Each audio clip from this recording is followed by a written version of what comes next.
Guys, saya dari Kumpul 5 ingin menjelaskan tentang mengenai teori kekerasan. Nah, sebelum ke teman-teman saya, perkenalkan nama saya Yusuf Rosiro dari D3 Kementerian 1. Isi namanya siapa?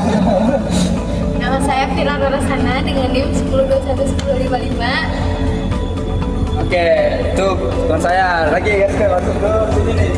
Hei, Bang, masuk Bang. Nama saya Rizky Bayaki dengan NIM 10211049. Oke, selanjutnya ini Bang. Dan saya Zudi Zakaria Muglis dengan NIM 10210661. Oke, gas ke. Bang. Saya Muhammad Wijaya dengan NIM 10211037. Halo, perkenalkan nama saya Muhammad Mas dengan NIM 10211027. Sebelum lanjut ke materi tentang sambungan las, di sini ada teman saya untuk menjelaskan semua tentang kuis-kuis dan teori penyambungan las. Oke, silakan. Di sini gambarnya ya. Nah, di sini ada bisa terlihat gambarnya. Ini tuh namanya bejoin, sambungan tumpul. Jenis sambungannya di mana dua plat logam disatukan pada bidang yang sama dan terpikir plat saling berhadapan. Biasanya digunakan untuk plat dengan ketebalan dan sering menggunakan kampu untuk memperbatasi lasnya tersebut. Ya. Ini. Nah, ini buat gambar kedua. Gambar kedua itu dinamakan lap join. Sambung kerja itu sambungan tumpak terjadi ketika dua ulang ditumpuk sebagian lalu dilas. Umumnya menggunakan filet gel, dan sering dipakai untuk plat-plat tipis. Lanjut ke yang ketiga. Gambar ketiga ya. Nah, untuk yang ketiga tuh ini bisa disebut ini tuh join. Sambungan membentuk huruf T, di mana suatu plat tegak lurus terhadap pada plat lainnya. Biasanya dilas dengan silat bag dengan kedua sisi. Lanjut dengan gambar ketiga, keempat. Nah, buat yang keempat itu disebut corner join. Sambungan sudut terbentuk saat dua plat membentuk 90 derajat dan banyak digunakan pada pembuatan rangka ataupun tidak. Yang kelima bisa dilihat. Nah, ini bisa disebut edge join, sambungan tapi digunakan untuk plat sejajar. Yang disambungkan bagian tepinya cocok untuk yaitu pada beban ringan. Buat penjelasannya nanti akan saya bagi dengan Wijaya juga ya. Baik, yang keenam seperti yang ada di gambar di sebelah saya ini pegang wifi.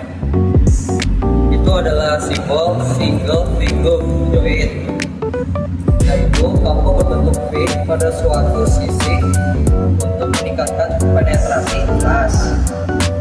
Nah, yang ketujuh ada di sini gambarnya. Yang ketujuh yaitu double V groove join.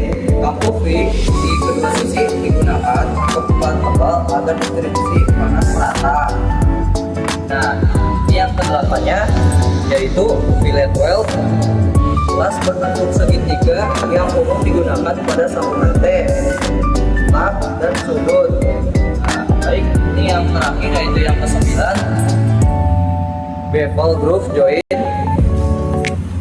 Salah satu dibuat miring untuk memudahkan penetrasi las saat hanya satu sisi bila dilas.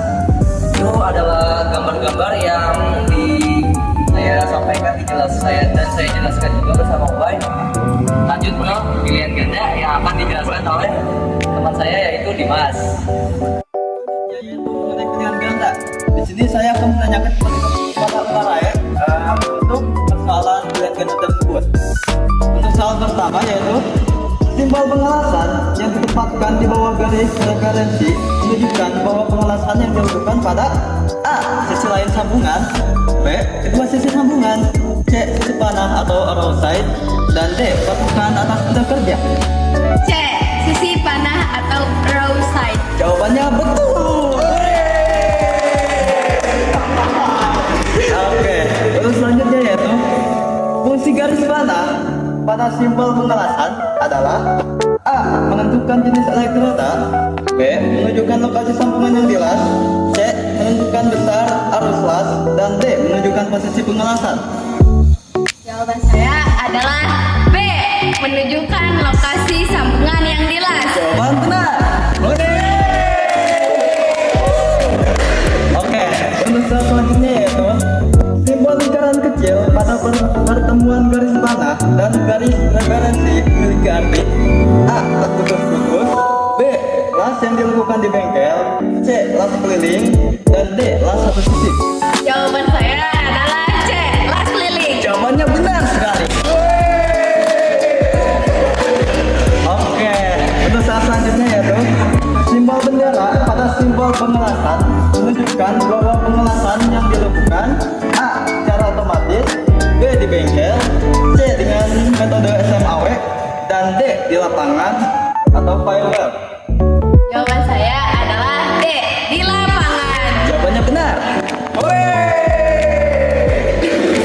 Oke, untuk saat selanjutnya yaitu simbol V pada grup file atau simbol V pada grup file yang digunakan untuk menunjukkan A. Square group, B. V group, C. U group, dan D. People group. Jawaban saya adalah B. V group. Oke, benar. Oke. Untuk saat selanjutnya yaitu simbol pengelasan yang diletakkan di atas garis referensi berarti A. Pengelasan dilakukan pada sisi panah, B. Pengelasan yang dilakukan pada sisi sebaliknya, C. Pengelasan yang dilakukan di kedua sisi, dan D. Pengelasan yang dilakukan secara otomatis. Jawaban saya adalah B. Sisi sebaliknya. Benar. Oke, lalu selanjutnya yaitu tujuan penggunaan simbol pada pengelasan pada gambar teknik adalah A. Memperindah gambar kerja, B. Menerangi ukuran gambar, C. Memberikan informasi pengelasan secara standar, dan D. Menentukan harga material. Jawaban saya adalah C. Memberikan informasi pengelasan secara standar. Benar. Oke, untuk soal bagian terakhir yaitu simbol dasar relate web yang berbentuk A. Lingkaran, B. Segitiga, C. Persegi, dan D. Huruf V. Jawaban saya adalah B. Segitiga. Jawabannya benar. Di sini saya ingin bertanya kepada teman saya tentang teori pengelasan.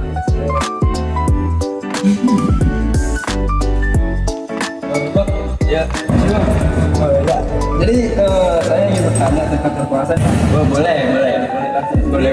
Yang pertama itu jelaskan fungsi dari garis referensi, garis panah, dan simbol dasar pada simbol pengelasan, Bang. Nah, garis referensi adalah tempat informasi simbol ditampilkan. Garis panah menunjukkan lokasi pengelasan dan simbol dasar penunjukan jenis las yang digunakan. Oke, baik Bang. Yang pertanyaan kedua itu Bang, ada apa perbedaan antara simbol fillet web dan groove web? Jelaskan sertai contoh penggunaannya pada sambungannya. Nah, kalau fillet weld berbentuk segitiga dan digunakan pada thread joint, sedangkan groove weld menggunakan kapu seperti V atau U dan bentuk bolt joint. Oke, yang selanjutnya pertanyaan ketiga ya, yang terakhir ya. Mengapa simbol pengelasan penting dalam dunia manufaktur dan konstruksi? Coba jelaskan pendapat Abang sendiri dah. Simbol pengelasan penting untuk standar komunikasi, jadi biar nggak ada miskom dan menghindari kesalahan-kesalahan pada pengelasan dan meningkatkan efisiensi produk. Oke, baik teman-teman, itu berikut dari jawaban Abang Muklis. Sekian, terima kasih. Sebelum saya dan teman-teman saya mengakhiri teori pengelasan, di sini kami ada membuat contoh soal buat teman-teman tentang materi yang kami bahas. Oke, yang pertama kita mulai teman saya. Oke, Kak, kalau bisa coba kasih satu pertanyaan lah tambahan buat teman-teman semuanya. Nah, teman-teman, saya pengen tahu nih, apa sih arti jelas Village Well? Coba teman-teman jawab ya di komen. Oke, waktu pertama aja kak. Oke, lanjut pertanyaan kedua. Ada di sini. Bang, buat temen-temen nih, coba kasih contoh pertanyaan dah. Saya tuh pengen tahu nih apa itu perbedaan sisi panah sama sisi sebaliknya itu. Oke, jawab ya teman-teman di komen. Oke, selanjutnya ada pertanyaan 3 dari teman saya. Oke, Bang, coba kasih contoh pertanyaan untuk teman-teman kita. Nah, untuk pertanyaannya yaitu sebutkan jenis-jenis Google pada pengelasan. Oke, Pertanyaan dari saya. terima kasih Bang. Harap jawab ya teman-teman. Oke, di sini ada pertanyaan nomor 4 Bang. Ada kasih contoh soal pertanyaan dah. Oke, tadi. Nah, di sini ada simbol tambahnya tuh. Itu aja. Kasih Bang. Oke, baik teman-teman, ada pertanyaan terakhir dari kami. Ini ada Bang. Kita Bang, coba kasih contoh soal pertanyaan buat teman-teman pertama kali materi yang kita dapatin dah. Mungkin pertanyaannya adalah mengapa simbol pengelasan itu penting? Ya, sangat penting. Sampai itu aja. Oke, baik teman-teman, sekian dari kelompok kami. Mungkin kalau ada salah kata ya, Ya. tapi apalagi salah kata teman-teman semua. Jangan lupa like, share, and comment. Oke.